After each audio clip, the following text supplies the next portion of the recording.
When I was getting started in meteorology, the people in Washington handing out the money with the new NSF, the new NASA that was formed, they had all been in the Second World War. Usually had been forecasters. They had handled data. They'd done forecasting.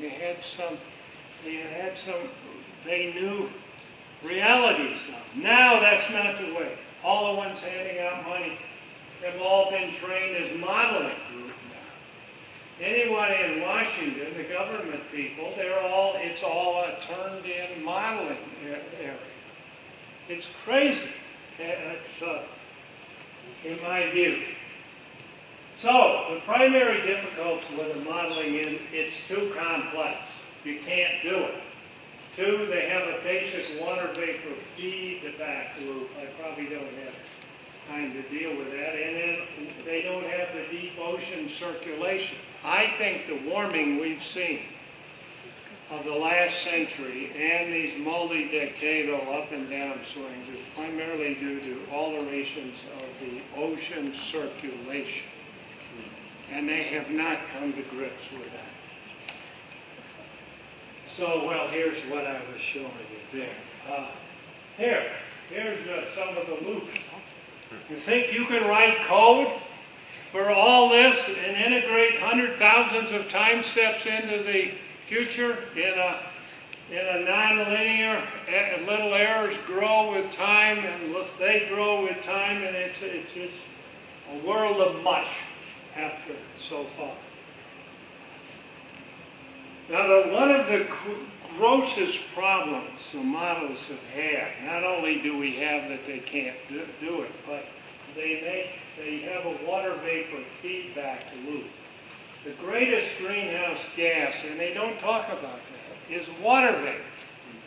If we didn't have water vapor in the atmosphere, the average temperature of the globe would be minus 20 degrees centigrade. So we have our warming. We can thank our equitable climate due to water vapor blocking IR loss to space. And what the modelers do, they assume that as the CO2 warms the globe a little bit, you put more water vapor in the atmosphere. And that extra water vapor blocks the IR loss to space and makes it warmer. That's more important than the CO2 itself. In other words, the way the modelers are doing it, they're saying, well, you increase CO2, you warm it a little bit, but then as it warms, the ability of the air to hold vapor grows with time. So if the globe warms a little bit, we put more vapor in. It's that vapor that blocks the IR loss to space and warms. So they're getting warming. The CO2 causes 1 unit of warming. The water vapor actually causes more than the CO2 itself, and they come up with 3 units of warming. But everything I know, and I've been in tropical experiments, flying into storms, and working a lot with cumulus convection my whole 50 years, it's not the way it goes. As CO2 warms, you get a little more warming, you get a little more convection, and you get a little more rain, and the subsidence from the rain causes slight upper level drying, not warming.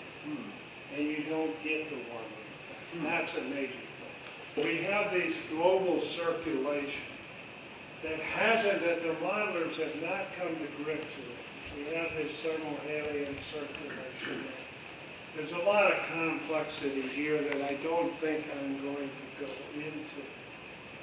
But anyways, the global oceans can function in a way to change wind, cloud, and rain features, where when the ocean functions a certain way, the globe tends to warm.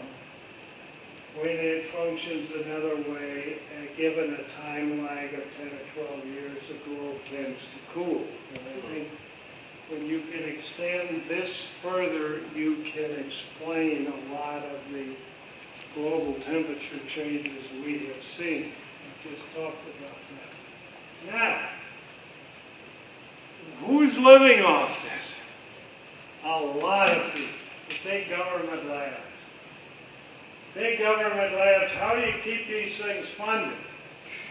They're more and more going to the global warming point of view. This is a crisis. We must deal with this more. This is like the Soviet Union. We've got to keep up with them. We've got to do this. This is crisis. And universities. CSU, we're part of it. The University of Colorado, Scripps, all these universities and stuff. It's almost an industry, cottage, a global warming industry that's going forward. And in summary, I'll say the doubling of CO2 near the end of the 20th century, my best estimate, yes, it will warm the globe some, but not that much. And there's nothing we can do about it anyways, because China, India, the third world is building all these fossil fuel plants. So there's no way we're going to stop the CO2 from going up. It's going to go up, and the globe's going to warm a bit with it. Now that's not all bad. It may not be a slightly warmer globe may actually be, there may be more benefit for it. They say plants and things grow better with greater CO2 in the atmosphere and stuff. Anyway, there's nothing we can change. As Darwin said, the species that survives in this world are not the smartest or strongest, but those that can adapt to changing conditions.